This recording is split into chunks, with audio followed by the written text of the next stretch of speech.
అదరగొట్టే కారం రంగు రుచి ఆచి కారం పొడి.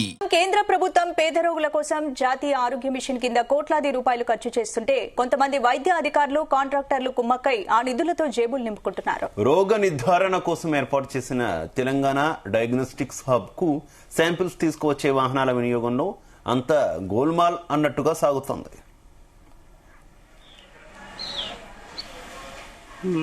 ఎమర్జెన్సీ ఏం లేదు, నేను చెప్తాను.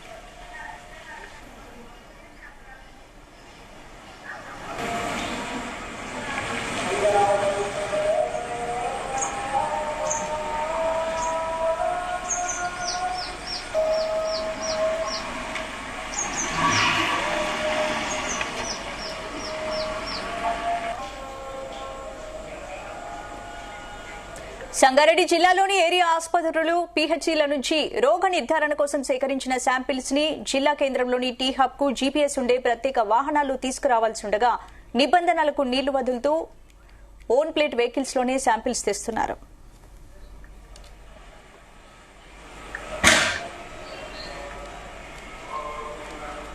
ఇక ప్రభుత్వంతో కుదుర్చుకున్న ఒప్పందం ప్రకారం సంగారెడ్డి జిల్లాలో 9 శాంపిల్స్ కలెక్షన్స్ వెహికల్స్ నడవాల్సి ఉండగా కేవలం 6 మాత్రమే పనిచేస్తున్నాయి. వాటిలోనూ 3 వాహనాలు ఓన్ ప్లేట్ తో తిరుగుతున్నాయి. ఈ వ్యవహారంలో టీ హబ్, ఎన్హెచ్ఎం ఉద్యోగుల పాత్ర ఉన్నట్టు తెలుస్తోంది. ప్రభుత్వ నిధులను పక్కదారి పట్టిస్తున్న గోల్మాల్ వ్యవహారాన్ని జీ తెలుగు న్యూస్ బట్టబయలు చేసింది.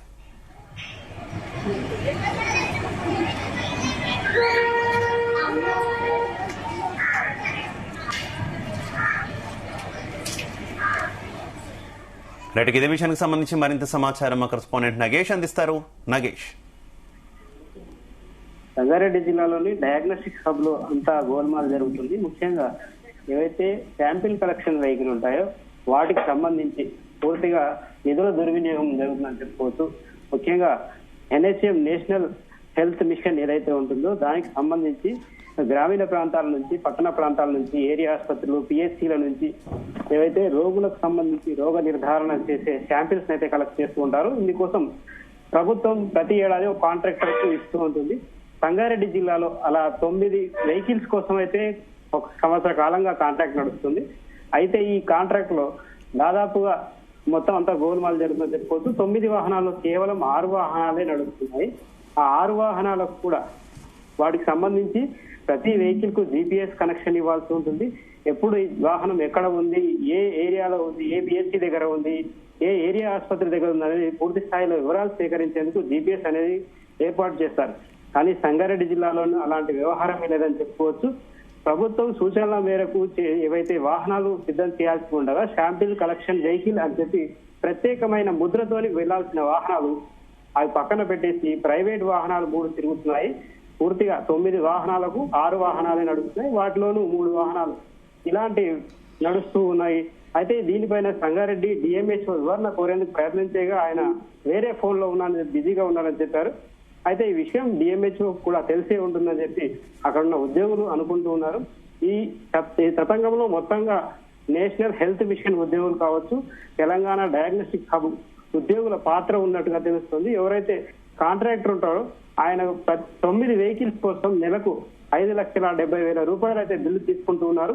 అయితే కాంట్రాక్టర్ చెబుతున్నది ఏంటంటే గత కొన్ని నెలలుగా బిల్లు పెండింగ్ ఉన్నాయని చెప్తున్నప్పటికీ ఇటీవలే 3 నెలలకు సంబంధించి పూర్తి బిల్లు సేకరించారు.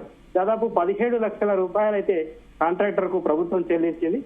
ఏది ఏమైనా ప్రభుత్వం బిల్లు చెల్లించాల్సి ఉన్నా ప్రభుత్వం నిర్దేశించిన గైడ్ లైన్స్ అయితే పాటించకుండా వాటి నిబంధనలను తుంగలో తొక్కుతూ పూర్తిగా ఏవైతే వాహనాలు నడవాల్సి ఉంటుందో వాటికి బదులుగా వేరే హోన్ ప్లేట్ వాహనాలు నడుపుతాం, టాక్సీ ప్లేట్ వాహనాలు కాకుండా ఏదైతే ఆ ప్రాంతాలకు వెళ్లాల్సిన వాహనాల ప్రాంతంలో ఓన్ ప్లేట్ వెహికల్స్ అయితే నడుపుతూ ఉన్నారు.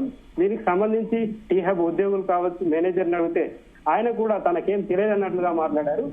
పూర్తి స్థాయిలో మనం రెడీ హ్యాండెడ్ గా జీనియస్ ఎక్స్క్లూజివ్ గా ఎవరైతే ఆ వాహనంలో ప్రైవేట్ వెహికల్ లో శాంపిల్ తీసుకొస్తుందో ఆ వెహికల్ దగ్గర శాంపిల్ తీసుకొచ్చే డ్రైవర్ ను అడిగితే పూర్తిగా అక్కడ టీ హబ్ మేనేజర్ కే తెలుసు ఈ తతంగం అంతా అన్నట్టుగా మాట్లాడారు. అయితే ఎవరైతే ఈ శాంపిల్ కి సంబంధించి పూర్తి స్థాయిలో డిఎంహెచ్ఓ పూర్తి అన్ని అధికారాలు ఉంటాయి, ఆయనే దీనికి పూర్తి బాధ్యుడని చెప్పుకోవచ్చు. దీనికి ఎవరైతే కింది స్థాయి కాంట్రాక్టర్ కావచ్చు, ఇతర అధికారులు ఉంటారో వారిని సంప్రదించే ప్రయత్నం చేసినప్పటికీ వారు కూడా చేతులు ఎత్తేశారు. కాంట్రాక్టర్ అయితే దీనిపైన ఇంతవరకు స్పందించలేదు. గతంలో 2-3 సార్లు ఇలాగే జరిగితే అతను మాట్లాడిన విధానం ఏంటంటే బిల్లులు సకాలంలో రావడం లేదు, వాహనాలు షెడ్కు వెళ్ళాయి అని చెప్తున్నారు. కానీ మనం చూస్తే పూర్తిగా గత 6 నెలల కాలంగా ఈ ప్రైవేట్ వెహికల్సే తిరుగుతూ ఉన్నాయి. 9 వాహనాల స్థానంలో కేవలం 6 వాహనాల్లోనే శాంపిల్స్ అయితే కలెక్ట్ చేస్తున్నారు. దీంతో ఎవరైతే రోగులు ఉంటారో వారు చాలా ఇబ్బంది పడుతున్నారు. ముఖ్యంగా సంగారెడ్డి జిల్లాలో సంగారెడ్డి ఒకటి జిల్లా కేంద్రంలో ఉంటే అటు నారాయణఖేడ్ కావచ్చు, జహీరాబాద్ కావచ్చు, పటాన్చెరు, జోగిపేట ఆందోళన, అటు అద్నూరా ఈ ఏరియాల నుంచి శాంపిల్స్ అయితే కలెక్ట్ చేస్తూ ఉంటారు. ఒక్కొక్క వాహనానికి GPS కనెక్షన్ ఉంటేనే అవి ఏ టైంలో శాంపిల్స్ ఎక్కడ సేకరిస్తున్నాయి అనేది సకాలంలో వస్తాయా లేదా, ఉదయం సేకరించిన శాంపిల్స్ ను ఈ సాయంత్రం వరకు ఫలితాలు ఇవ్వాల్సి ఉంటుంది.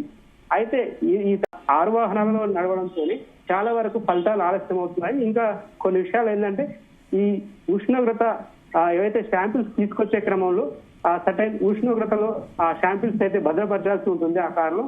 కానీ private vehicles, own plate vehicles తో తేవడం, ఎప్పటికప్పుడు వాహనాలు మారుస్తుండడంతో ప్రభుత్వం ఏవైతే నిబంధనలు విధించిందో వాటిని పూర్తిగా తుంగలో తొక్కారని చెప్పుకోవచ్చు. దీంతో ఫలితాలు కూడా కొన్ని సందర్భాల్లో తారుమారు అవుతున్నాయి.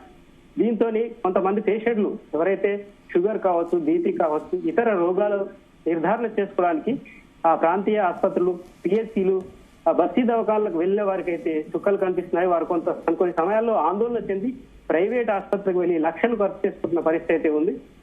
మొత్తంగా ఈ సంగారెడ్డి జిల్లాలోనే ప్రస్తుతం జీ తెలుగు న్యూస్ ఈ వ్యవహారాన్ని బట్టబయలు చేసినటువంటి నేపథ్యంలో సంబంధిత వర్గాలు ఎవరైనా రెస్పాండ్ అయ్యారా?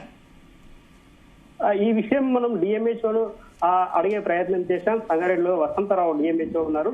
ఆయన అడిగే ప్రయత్నం చేస్తే ఆయన వేరే కాల్లో బిజీగా ఉన్నానని చెప్పి సమాధానం ఇవ్వడం జరిగింది. కొద్దిసేపు అక్కడ వెయిట్ చేసి రావడం జరిగింది. అసలు విషయం ఆయనకు తెలిసే ఉంటుంది. ఎందుకంటే ఈ పూర్తి స్థాయిలో జరుగుతున్న వ్యవహారం 1-2 నెలల నుంచి కాదు, 6 నెలలుగా జరుగుతున్న సంత ఇది. ప్రైవేటు వాహనాల్లో శాంపిల్ కలెక్షన్ ఒకటి తప్పుడు చర్య అయితే ప్రభుత్వం విధించే నిబంధనలు 9 వాహనాలకు 6 వాహనాలు నడవడం అనేది మరో చర్యగా చెప్పుకోవచ్చు. దీనిపైన కలెక్టర్ దృష్టికి కూడా తీసుకెళ్లడం జరిగింది. త్వరలోనే వాళ్ళు స్పందించి ఎవరైతే సంబంధిత కాంట్రాక్టర్ ఉంటారో అతనిపై చర్యలు తీసుకోవాల్సిన అవసరం ఉంది. ఇటీవలే బిల్లులు కూడా పూర్తి స్థాయిలో చెల్లించే నేపథ్యంలో కేంద్ర ప్రభుత్వం నుంచి వచ్చే నిధులను పక్కదారి పట్టించడం, జేబులు నింపుకోవడం అనేది నేరంగా చెప్పుకోవచ్చు. దీనికి సంబంధించి కఠిన చర్యలు అయితే ఉంటాయని మనకు తెలుస్తుంది. తెరకొట్టే కారం రంగు రుచి ఆచి కారం పొడి.